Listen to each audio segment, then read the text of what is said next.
देखिए, अपन ने अनुच्छेद 19 पढ़ा और 19 के अंदर जो स्वतंत्रताएं पढ़ी, उसके बाद में अपना मैंने बताया 20, 21 और 22 जो स्वतंत्रता के मूल अधिकार में दिए गए। अब आप इसमें पढ़ेंगे अपन अनुच्छेद 20 के बारे में। किसके बारे में? अनुच्छेद 20 के बारे में। इस अनुच्छेद 20 में अपराधों के लिए दोष सिद्धि के विषय में संरक्षण प्रदान किया गया है कि जैसे मान लो कोई भी व्यक्ति को अपराध किया है या गिरफ्तार कर लिया गया है जो अपराधी है, तो उसको दोष सिद्धि के लिए कुछ अधिकार दिए गए कि जब तक दोष उसका सिद्ध नहीं होता था, यानी जो गिरफ्तार करने का जो कारण है वो सिद्ध नहीं होता था, जब तक उसको दोषी नहीं माना जाएगा। तो एक दोष सिद्धि के लिए देखो कौन कौन से संरक्षण प्रदान है। पहला, इसमें उस समय तक अपराधी को उस समय तक अपराधी नहीं ठहराया जा सकता जब तक, यानी कोई भी व्यक्ति है उस व्यक्ति को कब तक अपराधी नहीं कहा जा सकता? जब तक कि, यानी अपराधी तब कहलाएगा अपराध के समय लागू कानून का उल्लंघन नहीं किया हो। कोई भी व्यक्ति है उस समय कोई सा भी कोई कानून बना हुआ है और उसने कोई उसका उल्लंघन नहीं किया गया है, तो वह क्या नहीं होगा? अपराधी नहीं कहलाएगा। यानी जब तक अपराधी कब हो जाएगा? अपराध के समय लागू कानून का उल्लंघन न किया हो तो हम उसको अपराधी नहीं कह सकते।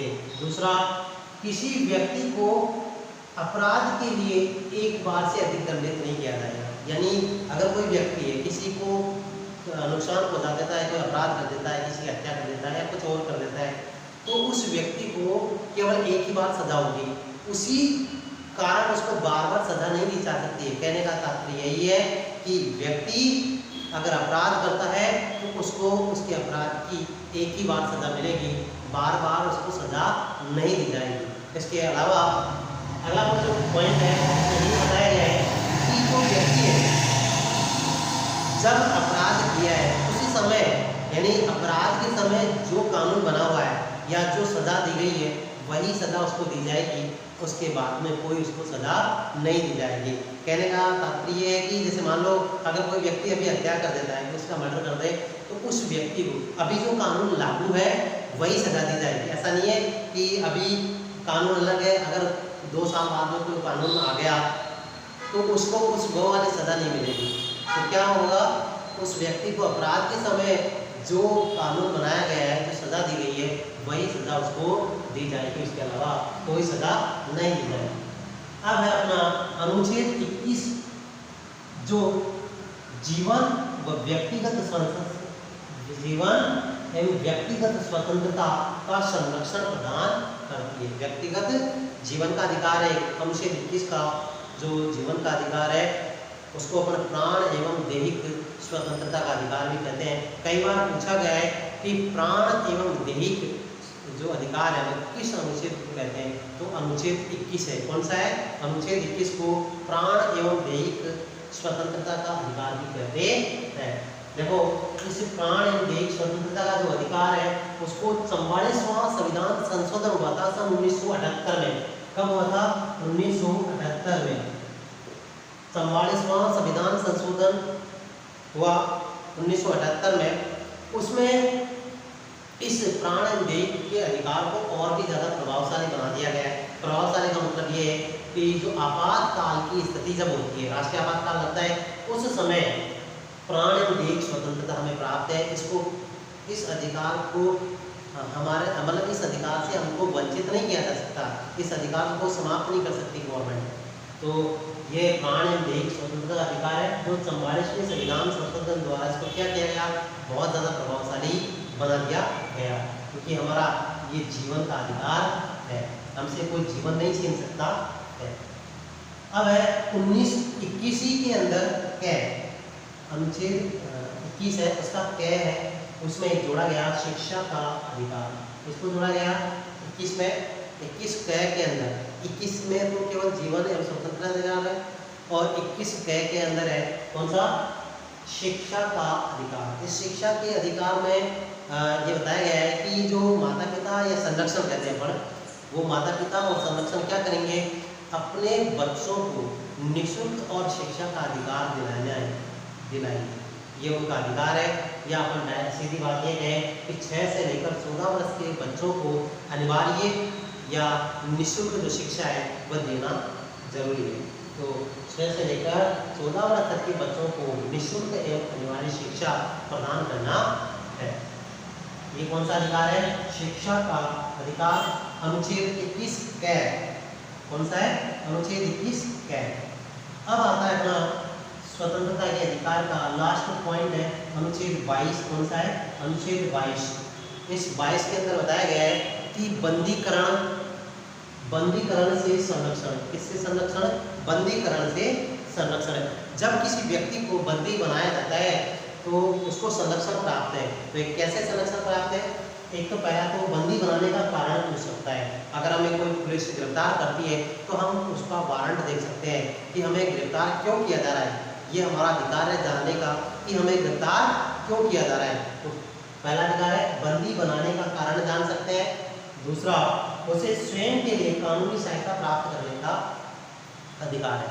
एक व्यक्ति जब बंदी बनाया जाता है तो उस बंदी बने हुए व्यक्ति को ये अधिकार है कि वह कानूनी सहायता प्राप्त कर सकता है, अपना वकील बना सकता है, अपनी तरफ से क्या कर सकता है, जो ये कानूनी सहायता है वो प्राप्त कर सकता है, केस लड़ सकता है।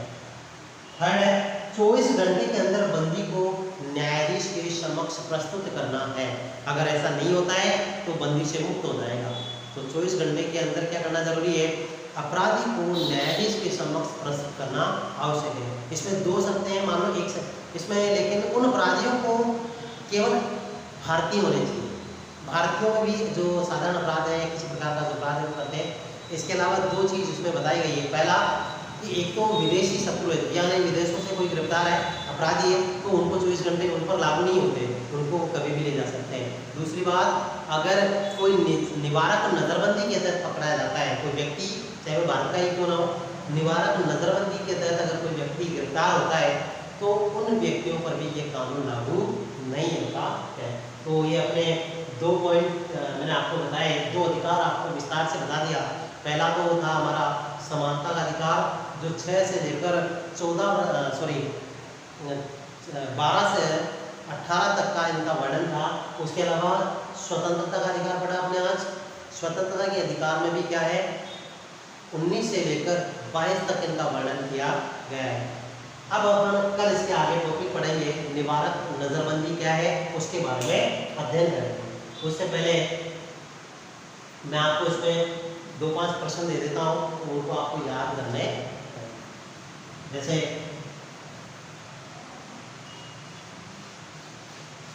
पहला प्रश्न आपका, समानता का अधिकार कौन से अनुच्छेदों में है? या समानता का अधिकार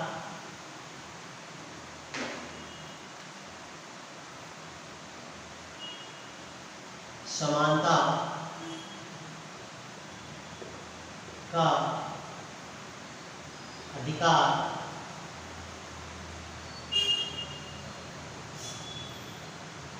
किन अनुच्छेदों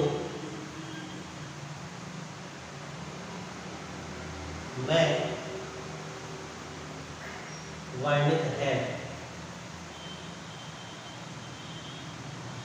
सेकंड है,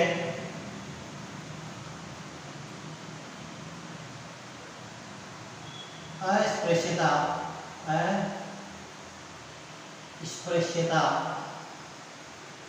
का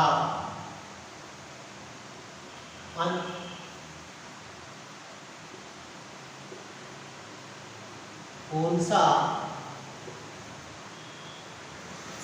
अनुच्छेद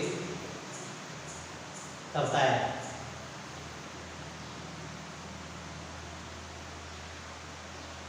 थर्ड है, प्राण एवं देही की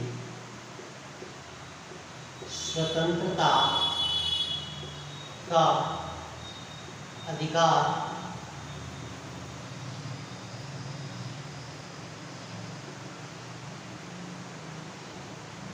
किस अनुच्छेद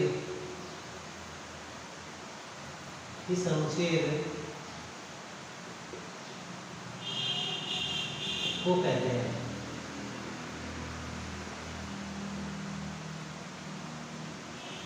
या कौन से अनुच्छेद में प्राणियों में स्वतंत्रता का अधिकार दिया गया है?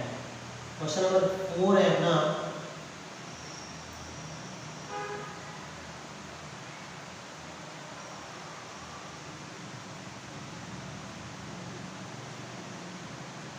स्वतंत्रता का अधिकार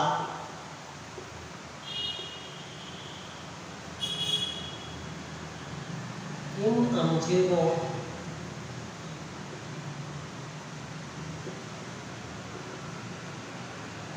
में वर्णित है। अनुच्छेद बताने की स्वतंत्रता का अधिकार जो है कौन से अधिकार, किस अनुच्छेद से लेकर कहां तक वर्णन किया गया है? तो ये अधिकार आपको इन 4 क्वेश्चनों का आपको करके लाना है। एक और मैं प्रश्न लिख देता हूँ, चलो 5वां प्रश्न हो रहा है, मान लो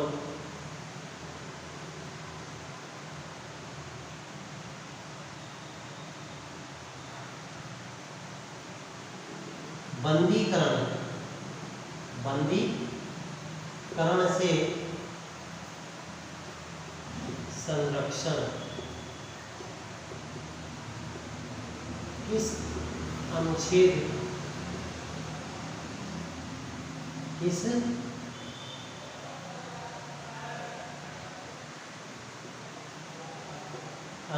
में वर्णित है? ये 5 प्रश्न है। इसकी शर्तें भी बतानी है आपको, जो 3 शर्तें बताई है वो भी लिखना है, याद करना है आपको। तो इस तरीके से अपना ये प्रश्न हो गया। अब अपन कल निवारक नजरबंदी के बारे में विस्तार से बात करेंगे। केवल वही टॉपिक लेंगे, एक एक पॉइंट लेंगे, उसके बाद में इसके अगले जो अपने अधिकार उनके बारे में भी चर्चा करेंगे।